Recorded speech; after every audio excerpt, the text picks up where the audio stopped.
Broadcasting from the business capital of the world, this is the Podcast Business News Network. We are back with the owner of Lead Left, Grow Right. It's Tony Marolt here joining us live once again on his weekly podcast from Kansas City, Missouri, but working with executives and leaders all over the world. And once again, the name of the company is leadleftgrowright.com. That's the website. They're a consulting and publishing company centered around, well, the term we just used, and we always talk about leadership, right? And so much more. Let me have Tony do a proper introduction, and then we'll get today's show started. Go ahead. Hi. Glad to see everyone out there. So my brief history is I grew up in Minnesota, went to the United States Naval Academy, spent 9 years in the Navy. Then I did 25 years with Hallmark cards. So I've got a wide-ranging corporate background, heavily in supply chain and in IT or technology implementations. I've written a book called The Leadership Quotient. We've covered that in some of the earlier sessions with Jill and myself. Yeah. So I encourage you to go out there and take a read. It's on Amazon and also Barnes & Noble. Now, just curious, were you responsible for making the cards like Hallmark, like the sayings inside by any chance, since you are such a good writer as an author, or that wasn't your expertise? Everyone that meets a Hallmarker is that annoying? I'm sorry, but who does that? No, but it's who not has a annoying. job? That's it's a great thing. So we actually have an entire division called the Creative Division, and I don't know what they are now because I've been away from there for a little bit. But at one point, it had 800 artists and writers. Wow. Yeah, so you've got everything from people that are very specialized technically, who are artisans, but do the keepsake ornaments that are out there for Christmas. I think there's every day now. Yeah, absolutely. They're the people that do the sayings on the cards and actually do the cards themselves, illustrate those. So it's pretty cool. Awesome. Well, thanks for sharing that. Just figured I'd ask. I don't think I ever did. Yep. So I'm not horrible. I didn't just meet you and ask. I've known you for months. All right, let's get a recap of. So real quick, Jill, one little tidbit. Ooh, good. I did write something one time. It wasn't on a card, but it was for a Valentine's Day contest. And I wrote the winning verse. I don't have it remembered. It had to be like 15 words or something. And so my wife got flowers for an entire year every month. Which is really cool. And did they actually use that verse in one of the cards, or was it just they probably did. They probably took it and trademarked it. Yeah. I haven't seen it. But that's awesome. That's beautiful. I thought I'd share that. Well, thank you. All right. So last week we talked a little about principal stand, fixing cracks in your character. And again, Maxwell, your favorite author, saying leadership is not a function of position. It's a function of role and activity. So recap us, and then we'll get on to today's agenda. Okay, great. Yeah. So we talked a little bit more from Maxwell, and one of the things that he talks about is taking a principled stand, and a principled stand means that if you understand who you are, what your mission is, and especially your values, then you will take a principled stand. You will, as opposed to compromising and saying, okay, this time I'm not going to speak up, or I'm not going to go to the boss and say that, her behavior in the last meeting, you either thought was great or maybe here's some things. So a principled stand against, it's really can be for or against. And then fixing cracks in your character, I use that word compromise too, and so does Maxwell.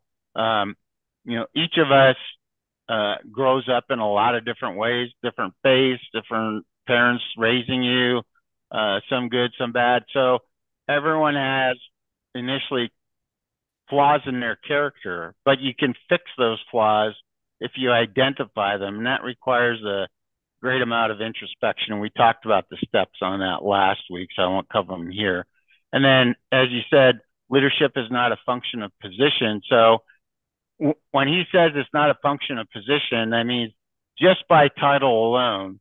So if you're the CEO or you're the vice president of marketing, or you're the director of uh, the a creative division, let's say, or you're a middle manager or a frontline supervisor, just because you have that position, uh, you don't have inherently leadership there unless that person chooses to exercise proper leadership traits. But Mm-hmm. it's a function of role and activity is the second part of the question. Okay. And that's really important because so I'll give you an example. I was just thinking about this as I was waiting to get on. So let's say you're in a conference room and a IT programmer says, you know, I think we need to rethink this solution. And so she goes up to the dry erase board and starts diagramming something new and trying to explain her position. At that point, because of her role and position, they understand who she is, what her background is, what she can do, what she can't. And so now, if they're doing the right thing, they're attentively listening to her. And at that point, she has just assumed a significant leadership role because she's trying to change the direction of that meeting. So there are lots of little things that happen. There could be back channel communications that move a project forward or move it backward. So that's why my belief is that everyone is a leader. And Maxwell kind of says that when he says it's a function of your role and activity. You can be a leader anytime, depending on but it's going to come from your role, and then taking some action that people around you recognize. And again, a primary thing on leadership is the ability to influence. So in my example, that IT programmer, she was trying to influence the group to think differently about a different potential solution than the one that they had. Got it. Well, also, by the way, lead left, grow right. We're here with the owner and founder, Tony Marolt, and I also have to say the word author as well. Leadership is his thing, and leftovers and a new conversation.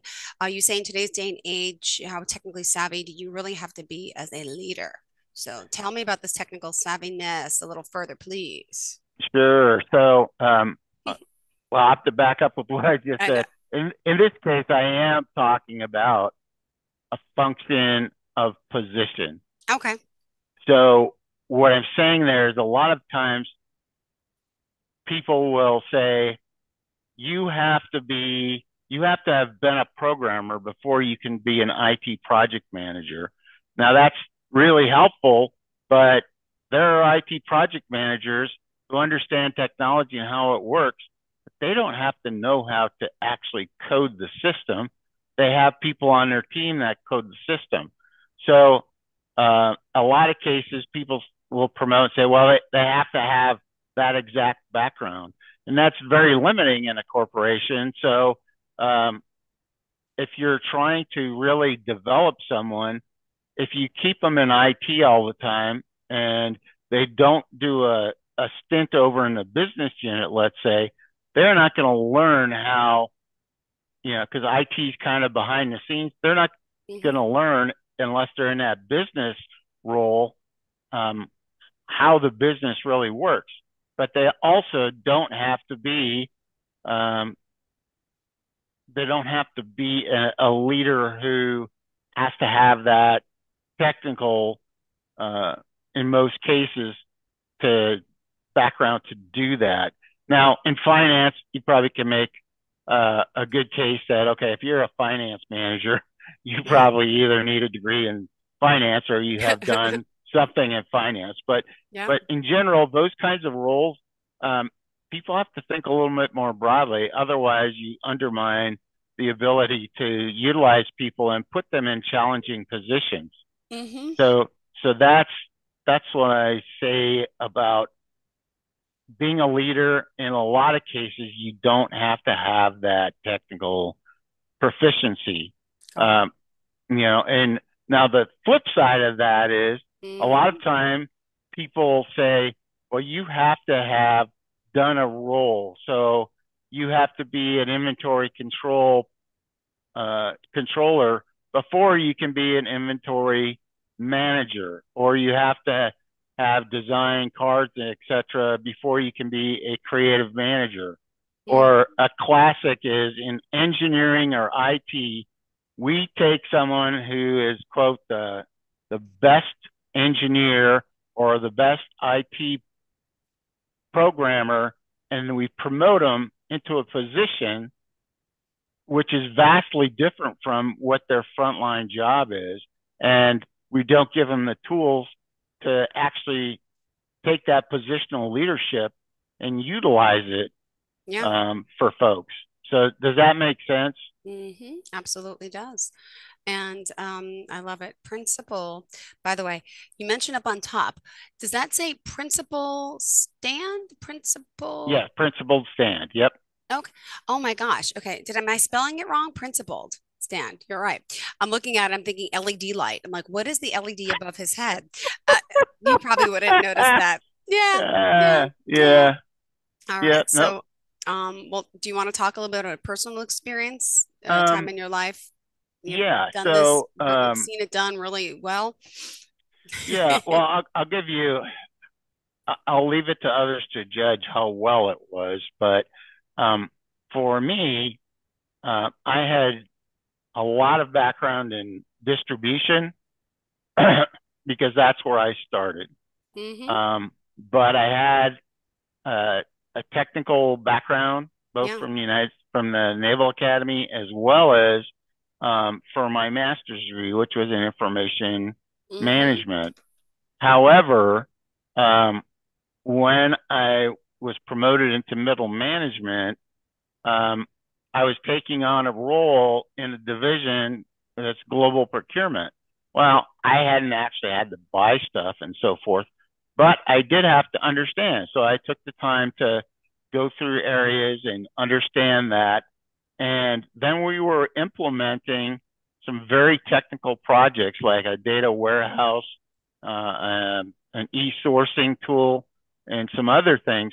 Well, I didn't know how to technically build a data warehouse or things of that nature, but I had folks on my team who were much more technically proficient in those systems and could work. But I could still manage all of those different projects. At one point, I had like 5 major projects going on at the same time.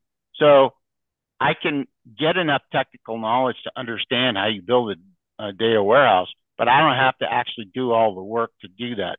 So that for me was a challenge because I had to learn about this whole new thing called procurement that I knew about, but I didn't really have, that just wasn't my assignment in distribution. I was doing other things there. And so that was a great developmental thing for me. It was a huge challenge, but I had a great leader, Gina, and she really was a great coach. And between myself being really self motivated to learn about procurement and all of the systems and how things worked, because Mm-hmm. I'm naturally that way as a Myers Briggs INTJ guy. So it ended up being a really great thing. And I think those projects came out pretty well overall. So it was a good example of taking someone from distribution and putting them into procurement Mm-hmm. and watching them thrive, but also be challenged. So that would be my personal example. Um, so I guess that's kind of it about technical stuff. Does that make sense? Did you as an example, or do you want me to try No, something that's else? good. I think it's time to start some new conversation. But after we, of course, remind everyone how we can reach you. You can reach me at tony.marlt@gmail.com. You can go to the leadleftgrowright.com website and submit a contact form there and what your questions are. And that's all one word, lead left, grow right. Or you Perfect. can email me at tony.marlt@gmail.com. And one thing before we get into this new conversation, I teased it a little bit last week, and this was a quote that a great lady that I used to work with sent me. Leadership is not about being the best. Leadership is about making everyone else better. Hmm. So I guess the question I'll have a question for you, Jill, is can you talk to me about a time or times in your life when you've done this, making other people better, using those leadership skills, and or maybe whether you've seen it done well or poorly by someone else? I've seen a lot of failed attempts of leadership. Yes, in the workplace, yes, but in the personal growth space with leadership, I like to think I'm doing well with my boys. Yep, yep, But yep. yeah.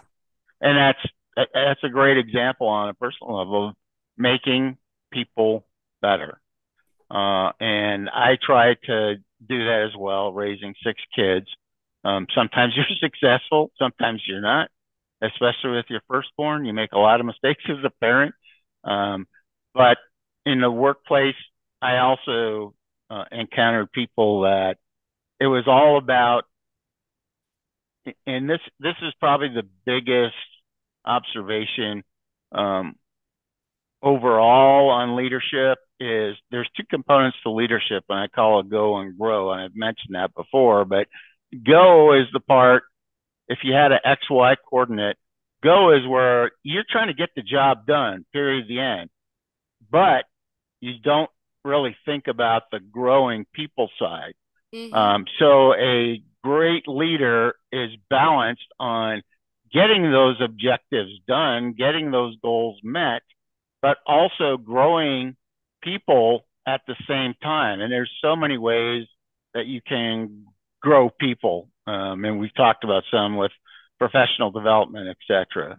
So, okay. So, yes, you mentioned starting a new conversation. So, um, we're just going to get into this, but I think we might spend a couple of weeks in this space because it's so important. This book called Fierce Conversations by an author named Susan Scott Okay. um, is it was kind of life changing for me in terms of we talked earlier about a principled stand, and this book is about having fierce conversations. And sometimes people recoil and say, well, I don't want to have a fierce conversation. Yeah.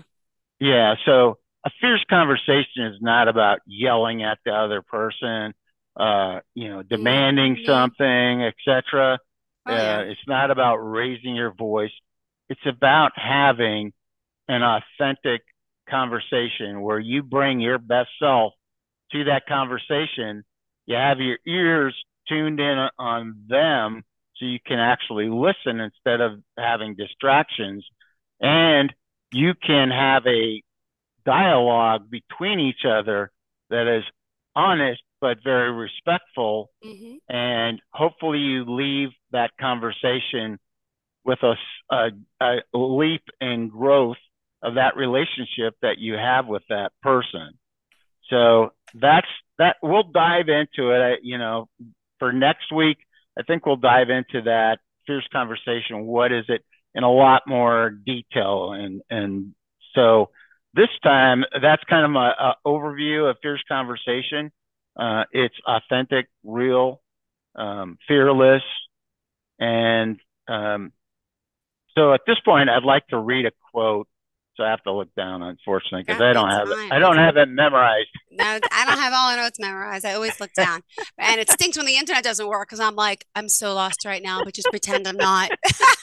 Exactly. I'm honest, but Yeah, Tony, I can't see it. What's going on? exactly. Fake it till you make it. Exactly. Exactly. So, quote by Ernest Hemingway, one of our most famous authors in his book, The Sun Also Rises, said this quote: how do you go bankrupt? Gradually, then suddenly. So here is a parallel from Susan Scott that incorporates some of that same sentiment. Our work, our relationships, and in fact, our very lives succeed or fail gradually, then suddenly, one conversation at a time. Hmm. So, Jill, let that sink in a little bit. I'll read the last part just for everyone to Yeah. hear. Our very lives succeed or fail gradually, then suddenly, one conversation at a time. What what was your first impression or thoughts about that comment? Well, I feel that every life there's success, there's failure, and it's part of life. I think I've had both. I think we all have. And I think conversations help us get through it to prevent more failures and hopefully have more positive outcomes, right? But again, I think Right? with anything in life, whether it's a relationship, whether it's a job, whether it's you got both sides of the fence. But I always feel that you can always get through the next hurdle, and you always learn something from the bad, in a sense, the failure, if you call Yeah. that bad. Maybe it's not so bad. It's a Right. learning role that's teaching us, and it makes you start Correct. thinking differently, acting differently, and you put it all into perspective. And that, of course, helps you, get through it. As you mentioned, one conversation at a time, for sure. Yeah. Yep. But it's always Uh, important to talk. There's some people who Yeah. don't communicate well, and No. um, and you can't tell anyone how to be or how to change, but wish they could see the benefit in that. Right. Well, that's spot on. And when you talk fail in the leadership quotient, I always use the phrase, if you're gonna fail something or you do fail, and we all are, as you said, fail forward. Mm, Forward means, okay, that didn't go right. Let me assess how come that failed or why I failed to do hmm. something. And then from there, say, okay, if I get into something similar in the future, here's how I'm going to react, or here's what I would do differently on a project, whatever that is, failing forward. So, yeah, you're spot on. And these conversations, just for example, you and I, right? We don't know each other personally. You live in New York, I live in Kansas City, but our relationship on a professional level and even a little bit on a personal level, from the first conversation I had with you last Has year, it early spring, been that and long?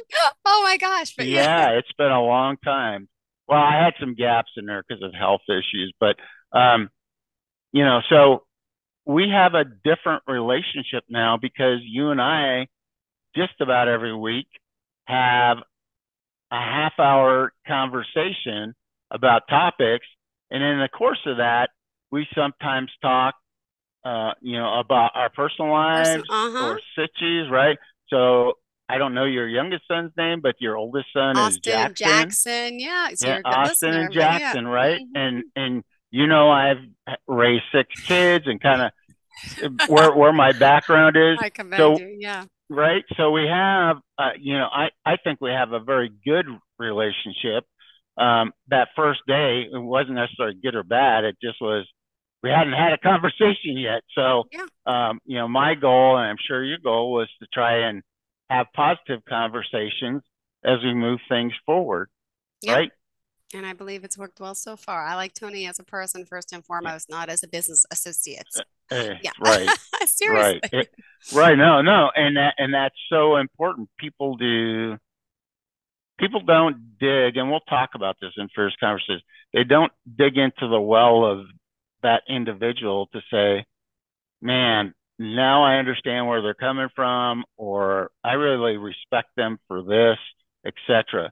So you can have surface conversations, which are, if you go to Okay. a party and you're just chitter chattering to with your drink in your hand or whatever it might be, and okay, you're talking about the weather or the kids' soccer game or something, but it tends to be very surfacey. Um, Superficial. Yeah. yeah, superficial. That's the word I was searching I'm for. So thinking, yeah. You're thank you welcome. for bailing me out. No Right. problem. So, but other conversations, every one of those is really important. And I've had, and I'll talk about some of them, very serious conversation that people might say, I would never do that. Hmm. Um, but I I got the tools through reading First Conversations on how to better communicate myself how to take a principled stand and treat people with respect, but have a conversation instead of avoiding the conversation, which a lot of us do in our personal life and we do in our professional life as well. Because that's the easy way, right? Is to avoid it. So, Yeah. um, so that's kind of a question I had. Why are we talking about fierce conversation? Because the topic to me is so important. It's so fundamental that if you start practicing how to do fierce conversation, your quality of life literally will get better. Your stress levels will go down, and lots of other things will happen if you have fierce conversations. And you'll have personal pride increases, a lot of different stuff. So we'll go in detail. One of the examples Susan uses is talking about fierce conversations. Oranges. So if you have an orange at work and you squeeze it, what's going to happen? The Gonna juice make a comes out. mess. Yeah, Yeah. right. Now, if you take that same orange and you take it home and you squeeze it, what's going to come out of it? Same, well, Same same stuff, mess. right? Yeah, Yeah, same mess. juice. I call it a Yeah, mess. so it's a juice. And humans are like that, but there's there's a thought that still is highly present in our world about when you come to work, leave your personal life at home. Hmm. And what she's saying here with that analogy with the orange, if you squeeze humans, whether it's at work or at home, Yeah. their real stuff comes out. And so if they're dealing with real stuff in their personal life, you can't ask them to just drop it at the door. They Hmm. can't be their authentic self if you're asking them to just forget about everything. True. And as an individual, if you know that about that person, then you should be respectful of that as well and understanding.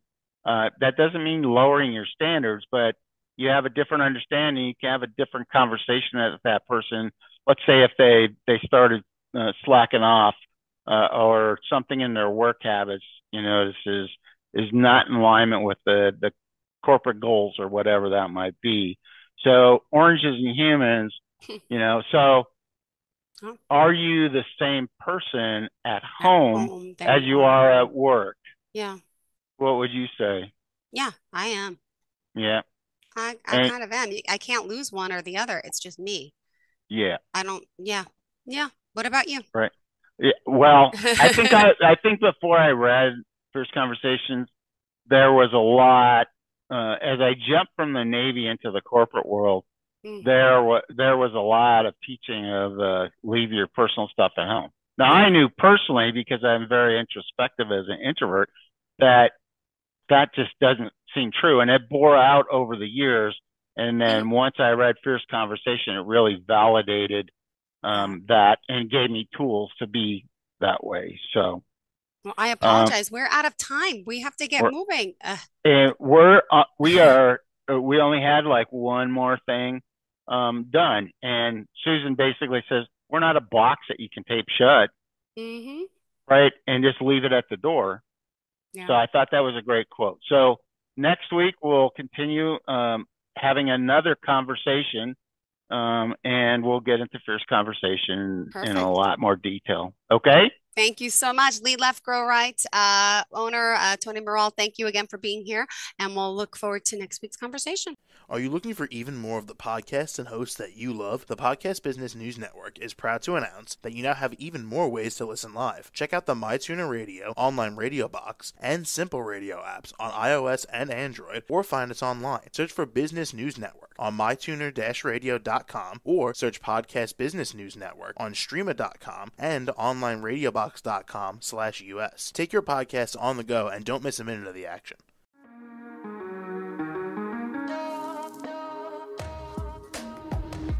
Broadcasting from the business capital of the world, this is the Podcast Business News Network.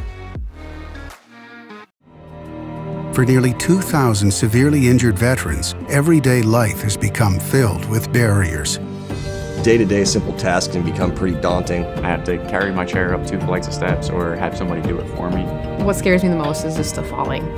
When I'm struggling with my house, I think, to have that one great barrier just knocked down, I mean, it's crucial.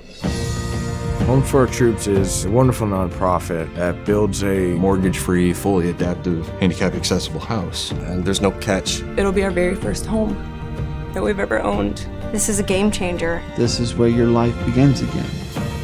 We need you to join us in completing this important mission. Please visit hfotusa.org and help build homes and rebuild lives. Because of you, everything's going to be okay.